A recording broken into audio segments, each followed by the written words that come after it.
The marvelous Mrs. Maisel came out of nowhere last year and was one of the best new TV shows. No, really, no one knew about this thing up until Amazon released it.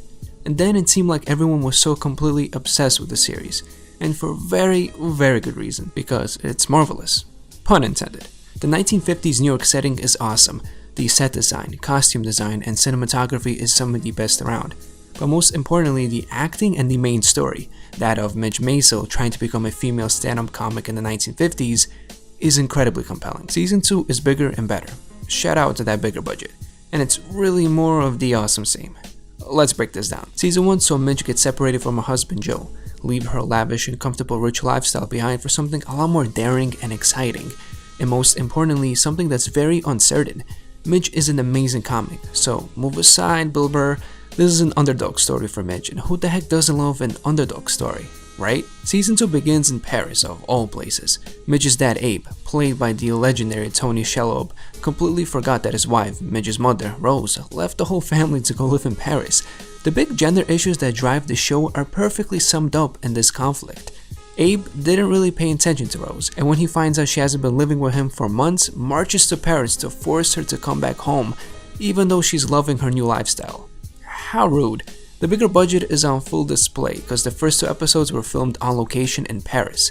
How fancy. Now the big conflict in season 2 is Midge trying to move on from Joel, juggle her personal family life and her comedy line, and keeping them both separate, until she realizes that's pretty much impossible. And she needs to tell everyone, especially her parents, that she wants to be a professional comic. She has great sets, awful sets, issues with getting paid by scumming restaurant owners, gets verbally abused by other men in the comedy business, all while her incredible manager Susie is trying her best to pull some strings to get Midge's career to kick off. Oh, and Midge meets and falls in love with Benjamin, played by Zachary Levi. You know the guy who's gonna play Shazam soon? No big deal. Superpowers, dude, I don't even know how to pee in this thing. Now for all the wonderful things about the marvelous Mrs. Maisel, there's still a big problem. Despite the issues Midge faces, the whole thing still feels so breezy and harmless, strangely enough. How can that be, right?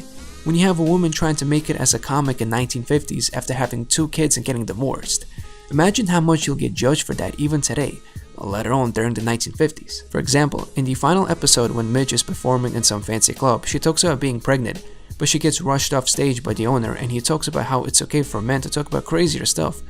Typical gender issues. However, the show has Midge just chill with her very rich parents.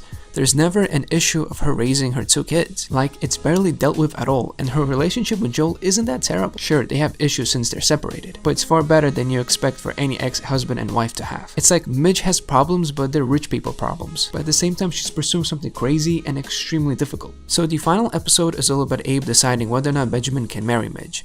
Oh, and Benjamin is a sweet, good-looking, rich surgeon, so yeah. At first, Midge wants to get married, but something exciting happens. This famous singer, Shia Baldwin, invites Midge to go on tour with him throughout Europe and perform some stand-up comedy.